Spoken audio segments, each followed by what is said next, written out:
Now we find our way to a considerably more sinister question of what if the powers of both the sine and the cosine are even? Well, then we can't use the same strategy that we've been using thus far, so for that I'm going to introduce the power reducing identities. I tell my pre-calc students all the time, you're going to see these identities in pre-calc, you're going to have all of Calc 1 to forget them, and then we're going to use them all the time in Calc 2. The power reducing identities are how we can turn the sine squared of theta and the cosine squared of theta into something that involves an odd power. We refer to it as the power reducing identity due to the fact that the power goes from 2 down to 1. The sine squared of theta is equal to 1/2 of 1 minus the cosine of 2 theta. This comes from the double angle identity for the cosine.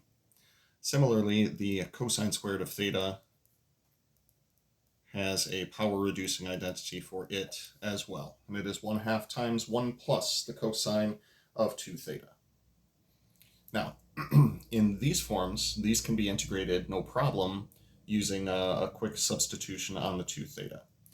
So, with that in mind, I wanted to talk about how to actually apply some of these. I'd like to do the indefinite integral of the sine squared of theta times the cosine squared of theta, d theta. Now, once again, both of the powers of the sine and the cosine are even, so we're going to make use of these power-reducing identities. We're going to change the sine squared of theta into 1/2 times 1 minus the cosine of 2 theta. I'm going to change the cosine squared of theta into 1/2 times 1 plus the cosine of 2 theta. And we'll tag on a d theta at the end. Now, 2 steps of algebra that I'm going to do at this point. I'm going to take the 1/2 and factor it outside of the integral. I'm going to take this 1/2 and factor it outside of the integral as well to leave me with 1/4. Then if I multiply these two things together, as I frequently say at parties when I go to parties, is that a difference of perfect squares factors into binomial conjugates. So when we multiply binomial conjugates together, it becomes a difference of 2 squares. Now what I could do at this point is simply apply another power-reducing identity to the cosine squared, but I also want to point out that we have a 1 minus cosine squared of an angle, which can be turned into